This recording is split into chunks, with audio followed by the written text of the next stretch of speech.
Welcome back. Now, it's quite possible that you may want to create a shared workspace with someone outside of your team. And to do that, you're going to click Create Group. And what you want to do then is you want to click External Group.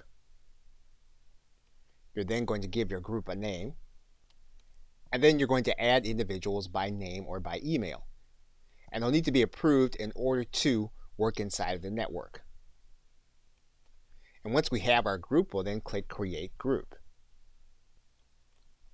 And once that external group has been started, the individual will then need to go to their email in order to be activated and part of the group. That individual will then get an email.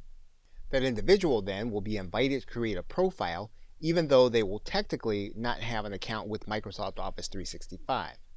Once the person has made their profile, they'll then click Next. If there are specific departments, they can choose them, otherwise they'll click Next. And then they're invited to put their profile photo into their profile. That individual then will then have access to the Yammer social network, and they'll be able to correspond with us inside of this specific group. So for example, they'll be able to write. Now you'll then see the post from an individual inside of a private network outside of your organization. Of course, you can then reply. And of course, this will take place inside of this group. And what you can do inside of Yammer is you can choose the All command, and that means then that you can follow all of the conversations from all of your groups across Yammer. And once you're connected with individuals, you can private message them. You can then write in your private message, and then you can click Send Message. So basically, you can create a shared workspace with individuals, such as suppliers and or customers, outside of your network into your Yammer. Okay, so with that, thanks, and I will see you in another video. Welcome back. Now, one of the ways that you can extend the capability of Microsoft Office 365 when you're working with a team is to use the Dynamics application. And you'll see Dynamics on the left side menu. You want to click that link. Now, some of the applications are going to be free to you. Some have a cost available to them. And one way to search for them is to click the dialog box and then do a search for the kind of or the name of the application that you'd like to apply. For example, there's a company that does, for example, someone has created an application for PayPal invoices.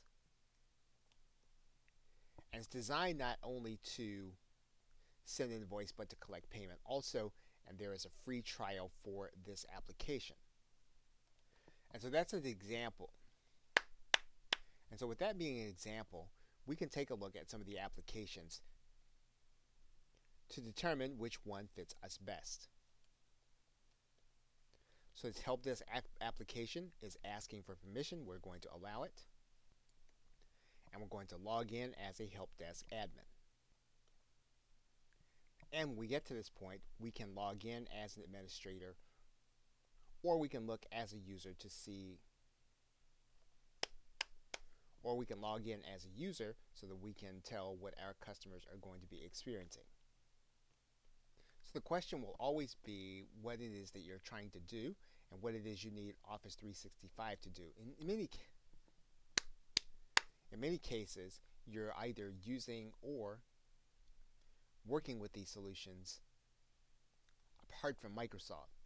It might be cost beneficial to use it within Microsoft Office 365. Okay, so with that, thanks, and I will see you in another video.